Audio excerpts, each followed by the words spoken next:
ಸೋಮಯ್ಯ, ಯಾಕ್ಲಾ ಬೇಸರ ಇದೆಯೇ? ಬಾರ್ಲಾ ಇಲ್ಲಿ. ಯಾಕ್ಲಾ ಹಿಂಗಿದೆಯೇ? ಅಂತದ್ ಏನಾಯ್ತ್ಲಾ?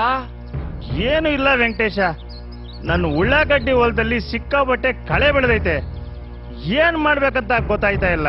ನೋಡು ಸೋಮಯ್ಯ, ಈ ಈರುಳ್ಳಿ ಬೇಸಾಯದಲ್ಲಿ ಮುಖ್ಯವಾದ ಸಮಸ್ಯೆನೇ ಕಳೆಗಳು. ಈ ಕಳೆಗಳಲ್ಲಿ ಮುಖ್ಯವಾಗಿ 2 ಪ್ರಕಾರಗಳು. ಒಂದು ಹುಲ್ಲು ಜಾತಿಯ ಕಳೆಗಳು, ಎರಡನೇದು ಅಗಲ ಎಲೆ ಜಾತಿಯ ಕಳೆಗಳು. ಈ 2 ಪ್ರಕಾರದ ಕಳೆಗಳು ಬೆಳೆಯೊಂದಿಗೆ ಸೇರಿ ಬೆಳೆಗೆ ಬೇಕಾಗಿರುವ ಪೋಷಕಾಂಶಗಳನ್ನು ಇವೇ ಹೆಚ್ಚಾಗಿ ಗ್ರಹಿಸಿ ಬೆಳೆ ಬೆಳೆಯುವುದನ್ನು ತಡೆಗಟ್ಟುತ್ತವೆ. ಅದರಿಂದಾಗಿ ಬೆಳೆ ಇಳುವರಿಯಲ್ಲಿ ಕುಸಿತ ಉಂಟಾಗುವುದಷ್ಟೇ ಅಲ್ಲದೆ ಗುಣಮಟ್ಟವೂ ಸಹ ಕಳಪೆಯಾಗುತ್ತದೆ. ಹಾಗಾದ್ರೆ ಕಳೆಗಳನ್ನ ಕಿತ್ತು ತೆಗಿ ಅಂತ ಹೇಳ್ತೀಯಾ? ಈ ಹಿಂದೆ ಕೂಡ ಹಾಗೆ ಮಾಡಿದ್ದೆ, ಆದ್ರೆ ಏನೂ ಪ್ರಯೋಜನ ಇಲ್ಲ. ಕಳೆ ಮತ್ತೆ ಮತ್ತೆ ಬೆಳೀತಾನೇ ಇದೆ.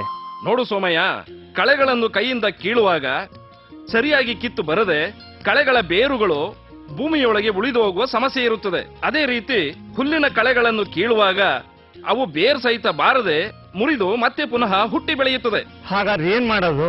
ಹೇಳ್ತೀನಿ ಕೇಳು. ಕಳೆನಾಶಕ ಸಿಂಪರಣೆ ಮಾಡಿದ್ರೆ ಕಳೆ ದೊಡ್ಡದಿರ್ಲಿ ಸಣ್ಣದಿರ್ಲಿ ನಿವಾರಿಸುವುದು ತುಂಬಾ ಸುಲಭ. ಮೇಲಾಗಿ ಖರ್ಚು ಸಹ ಬಹಳ ಕಡಿಮೆ. ಆದರೆ ಹೆಚ್ಚಿನ ರೈತರು ಈರುಳ್ಳಿ ಹೊಲದಲ್ಲಿ ಹುಲ್ಲು ಜಾತಿಯ ಕಳೆಗಳ ನಿರ್ವಹಣೆಗೆ ಬಳಸುವ ಕಳೆನಾಶಕವನ್ನೇ ಎಲೆ ಜಾತಿಯ ಕಳೆಗಳ ನಿರ್ವಹಣೆಗೆ ಕೂಡ ಬಳಸುತ್ತಾರೆ. ಇದರಿಂದಾಗಿ ಎಲೆ ರೂಪದ ಕಳೆಗಳು ನಾಶವಾಗದೆ ಉಳಿದೋಗುತ್ತದೆ. ಆದ್ದರಿಂದ ಕಳೆಗಳ ನಿರ್ವಹಣೆ ಸರಿಯಾಗಿ ಆಗಲ್ಲ. ಈರುಳ್ಳಿ ಬೆಳೆಗೆ ನಷ್ಟ ಉಂಟು ಮಾಡುವ ಹುಲ್ಲು ಮತ್ತು ಎಲೆ ಜಾತಿಯ ಎಲ್ಲಾ ಕಳೆಗಳನ್ನು ಪೂರ್ತಿಯಾಗಿ ನಾಶ ಮಾಡಿದಾಗ ಮಾತ್ರ ರೈತರಿಗೆ ತಕ್ಕ ಪ್ರತಿಫಲ ಸಿಗುತ್ತದೆ. ಹುಲ್ಲು ಜಾತಿಯ ಕಳೆಗಳನ್ನು ನಾಶ ಮಾಡಲು ಮಾರುಕಟ್ಟೆಯಲ್ಲಿ ಅನೇಕ ಕಳೆನಾಶಕಗಳಿವೆ. ಆದರೆ ಅವುಗಳಲ್ಲಿ ಕೆಲವೊಂದು ಗರ್ಕೆ ಹುಲ್ಲಿನ ಮೇಲೆ ಪ್ರಭಾವ ತೋರಲಾರವು. ಇನ್ನು ಕೆಲವು ಔಷಧಿಗಳು ಬೆಳೆ ಮೇಲೆ ಕೆಟ್ಟ ಪ್ರಭಾವ ತೋರಿದ್ರೆ ಕೆಲವು ಔಷಧಿಗಳು ಹುಲ್ಲು ಕಳೆಗಳನ್ನು 2 ರಿಂದ 3 ದಿನಗಳವರೆಗೆ ಮಾತ್ರ ಹತೋಟಿಯಲ್ಲಿಡುತ್ತವೆ. ಹೀಗಾಗಿ ಹುಲ್ಲಿನ ಕಳೆಗಳು ನಾಶವಾಗದೆ ಜೀವಂತವಾಗಿಯೇ ಉಳಿದು ಬಿಡುತ್ತದೆ. ಹಾಗಾದ್ರೆ ಈ ಕಳೆಗಳ ಸಮಸ್ಯೆಗೆ ಪರಿಹಾರ ಹೇಗೆ? ಚಿಂತೆ ಬಿಡಪ್ಪ.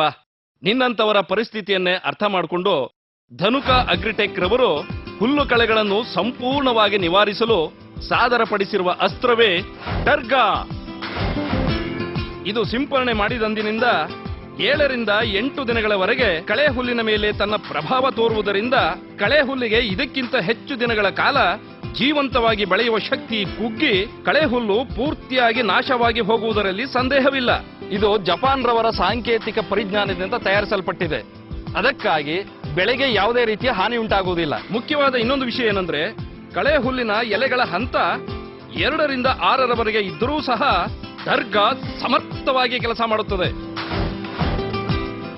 ಹಾಗೆಯೇ ಕಳೆ ಹುಲ್ಲಿನ ಮೇಲೆ ಟರ್ಗಾ ಸಿಂಪರಣೆ ಮಾಡಿದ ನಂತರ ಈ ಔಷಧ ಹುಲ್ಲುಗಳ ಬೇರಿನವರೆಗೆ ಚಲಿಸಿ ಕಳೆ ಹುಲ್ಲನ್ನು ಬೇರು ಸಹಿತ ಕೊಂದು ಹಾಕುತ್ತದೆ. ಹಾಗಾದ್ರೆ ನನ್ನ ಉಳ್ಳಾಗಡ್ಡಿ ಹೊಲದಲ್ಲಿ ಕಳೆ ಹುಲ್ಲಿನ ಜೊತೆ ಅಗಲವಾದ ಎಲೆ ಕಳೆಗಳು ಸಹ ಇದೆ, ಅದಕ್ಕೇನ್ ಮಾಡೋದು? ಹುಲ್ಲು ಜಾತಿಯ ಕಳೆಗಳ ನಿರ್ವಹಣೆಗೆ ಟರ್ಗಾ ಇರುವಂತೆ ಅಗಲ ಎಲೆ ಜಾತಿಯ ಕಳೆಗಳ ನಿರ್ವಹಣೆಗೆ ಧನುಕಾ ಅಗ್ರಿಟೆಕ್ ಲಿಮಿಟೆಡ್ ರವರು ಸಾದರಪಡಿಸುತ್ತಿರುವ ಮತ್ತೊಂದು ವಿಶೇಷವಾದ ಉತ್ಪಾದನೆ ಜಾರ್ಗಾನ್. ಟರ್ಗಾ ಮತ್ತು ಜಾರ್ಗನ್ ಎರಡನ್ನು ಒಟ್ಟಾಗಿ ಸೇರಿಸಿ ಸಿಂಪಡಿಸಿದರೆ ಈರುಳ್ಳಿ ಹೊಲದಲ್ಲಿ ಕಂಡುಬರುವ ಕಳೆ ಹುಲ್ಲು ಮತ್ತು ಅಗಲ ಎಲೆ ಜಾತಿಯ ಎಲ್ಲಾ ಕಳೆಗಳು ಬೇರು ಸಮೇತ ನಾಶವಾಗುತ್ತದೆ.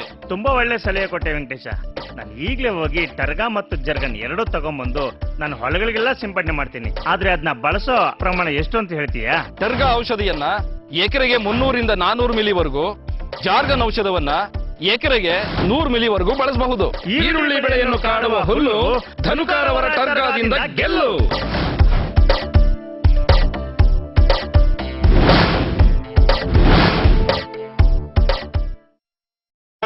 ಈರುಳ್ಳಿ ಹೊಲದಲ್ಲಿ ಹುಲ್ಲು ಕಳೆ ಬಂದಿದೆ, ಧನುಕರವರು ಟರ್ಗಾ ಕೊಡಿ. ಇದು ಗರ್ಕೆ ಹುಲ್ಲ ನಾಶ ಮಾಡ್ಲಿಲ್ಲ, ಬೇರ್ ಸಮೇತ ಕಳೆ ಹುಲ್ಲು ನಾಶ ಮಾಡೋ ಟರ್ಗಾ ಕೊಡಿ. ಟರ್ಗಾನೇ ತಗೊಳ್ರಿ. ಎಲ್ಲ ಹೋಯ್ತು, ಕಳೆ ಹುಲ್ಲು ಎಲ್ಲ ಹೋಯ್ತು. ಜಪಾನ್ ರವರ ಟೆಕ್ನಾಲಜಿಯಿಂದ ಉತ್ಪಾದಿತ ಧನುಕಾರ್ ರವರ ಟರ್ಗಾ ಈರುಳ್ಳಿ ಹೊಲದಲ್ಲಿ 2 ರಿಂದ 6 ಎಲೆಗಳಿರುವ ಕಳೆಗಳಿಂದ ಸಂಪೂರ್ಣ ರಕ್ಷಣೆ.